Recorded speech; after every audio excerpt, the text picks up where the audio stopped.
Hey everyone, I'm here at Gen Con 2019, and I'm joined by Todd from AEG. Todd, how's it going? Going very well. Busy day, but a good day.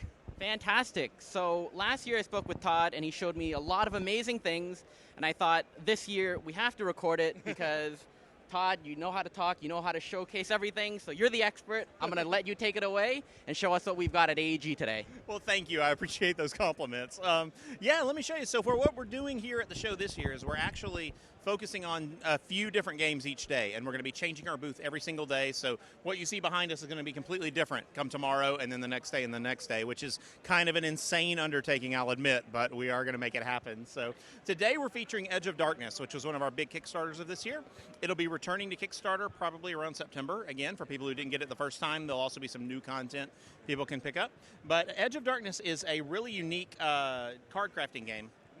It's set in the same world as Mystic Vale, but in this game, the cards are actually double-sided because one side are the cards you upgrade with heroes and things like that, but the reverse side are the monsters. Because as you make your cards better, the threats are going to get more difficult as well, almost, scaling with you as it goes.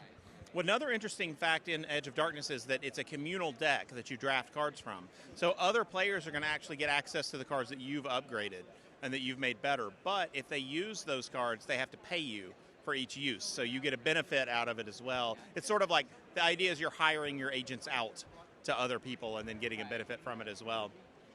What's really neat about Edge, which you may be able to see here, is it has this cube tower.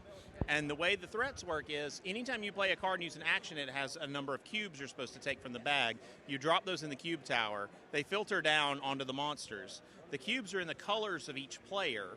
So whenever a monster has 7 cubes, whichever player has the majority of color on it, they're the ones that get attacked. So you have incentive to try to stop the monsters, send people on quests out to stop them, etc. Ultimately, what you're trying to do is you're trying to protect the city from the monsters. But at the same time, you want to make sure your guild is shown to be the best at it. So it isn't necessarily cooperative, it is competitive. You want to come out ahead of everybody else. But if the city gets overrun, then you all lose. Right. So what's neat about it is there's lots of different buildings to play each game, so you can have different abilities, different effects, and different strategies every time you play the game. That's fantastic. And we do have Edge of Darkness for sale here at Gen Con, but it will be back on Kickstarter within a few months. Oh, that's awesome. Yeah.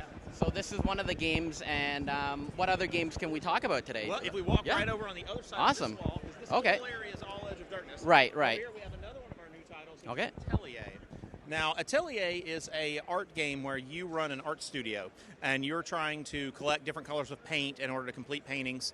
Whichever player completes 3 masterpieces first triggers the end of the game, and then you total up points and figure out who earned the most, because you could make a lot of non-masterpieces as the game goes on. If you create more than everybody else, you could still come out ahead of the players who just created masterpieces. It's sort of a gateway to worker placement game, so people who may not have a lot of experience with worker placement, it makes those mechanics a lot easier because you generally roll dice which determine the actions you can take, which includes sending your students out to collect paint for you, which is the worker placement aspect.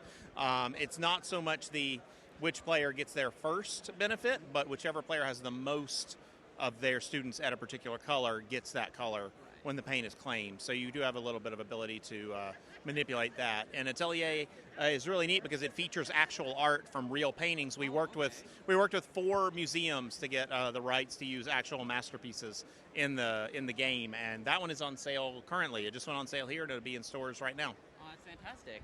Yeah. So one question I did have for you is that I noticed that you guys try to be inclusive to the LGSs and the people who can't come to Gen Con. Mm-hmm. So can we talk a little bit about what you guys are doing this year for everyone? Yeah, so for this year what we did was we have an event on Friday nights here called Big Game Night, and that's generally where we premiere at least 3 new games, and this year it'll be Point Salad, Curios, and Walking in Burano.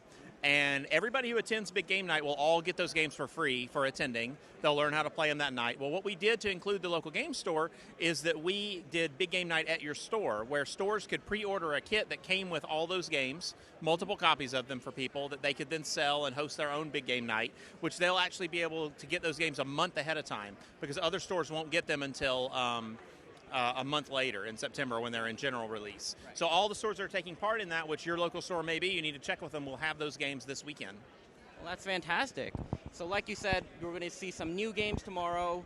Is there anything else you want to tell us about or promote while we're talking? Absolutely. So I will invite both of y'all to come back on Sunday as well, because the main focus of our booth is going to be a game we have coming out called Ecos. Ecos will actually be out at Essen. This is a preview day. We're going to have all the tables set up just to preview Ecos. It is a simultaneous action tile game where you're building a ecosystem and moving the herds of animals around in it to score points for different setups. But because it's simultaneous play, your opponents are also going to be impacting it, and maybe a desert, rises up out of the water, and so that water tile is now a desert, and now there's different animals living in there that might affect the plan you were working on to create a different scoring combination. It's really neat. It's a really beautiful game. You'll come back. Our booth will all look like a savanna that day. It's going to be really neat. So we want people to come back and check that out. And again, Ecos will be on sale in October. Awesome. Well, fantastic. So we'll definitely swing by again.